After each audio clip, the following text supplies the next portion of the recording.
Skip to content. Marvel Studios and Ryan Coogler's blockbuster superhero movie Black Panther has become a legitimate global juggernaut, grossing a jaw-dropping $427 million in global ticket sales and defying movie business assumptions. It's also showing strength in the continent where the film mostly takes place, Africa. Released by Walt Disney Co., Black Panther scored the largest box office debuts ever in West Africa and East Africa, generating about $400,000 and $300,000, respectively. In South Africa, Black Panther had the third highest opening $1.4 million, coming in behind the two most recent Fast and Furious movies. Big screen company IMAX Corp. said its theaters in Kenya and Nigeria had their biggest results ever this weekend. The $200 million film, starring Chadwick Boseman as the titular comic book hero, is benefiting from its overwhelmingly positive representation of Africa and Pan-African cultures, analysts said. Hollywood movies set in Africa often depict the continent as a war-torn environment filled with poverty and suffering. The film's release also comes less than 2 months after President Trump was quoted using vulgar language to disparage immigrants from African countries. Black Panther centers on a fictional African nation of Wakanda, which outsiders wrongly believe to be an impoverished country, but is a staggeringly wealthy society with the most advanced technology in the world. Black Panther, which also features Michael B.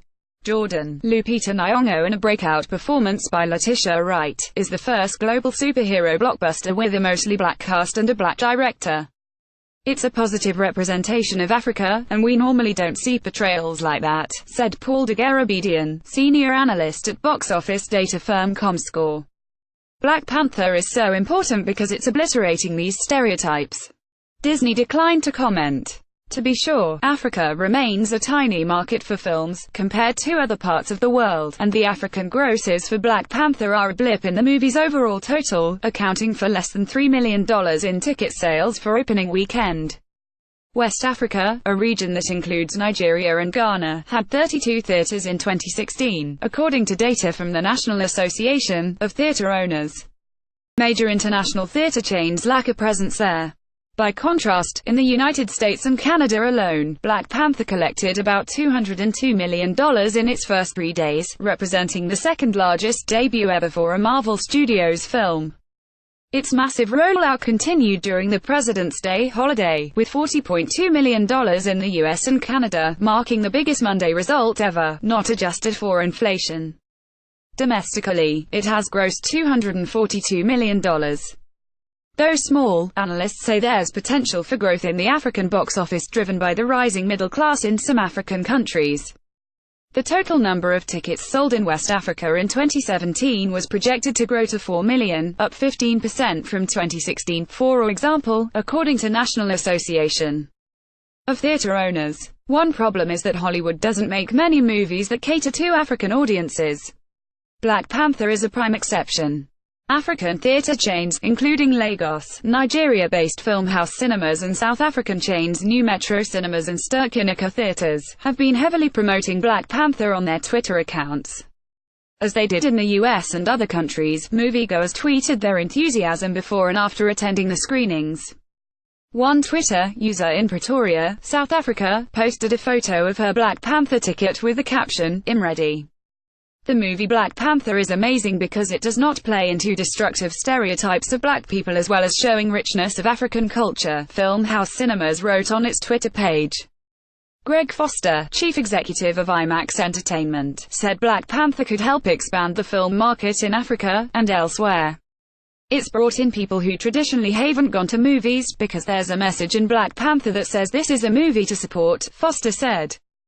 That enthusiasm goes well beyond the African continent. Foster said the film posted big numbers in unexpected countries, including Poland, Bulgaria, Portugal, Israel and Pakistan.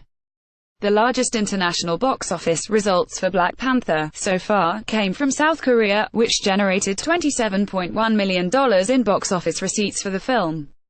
This is clearly a global phenomenon, Foster said. For every Angola and Kenya, there's also a Bulgaria and an Israel. The industry is still waiting to see how it does in some of the world's largest box office markets. Black Panther opens in Russia next weekend, followed by Japan and China, the world's second largest country for movies, in March.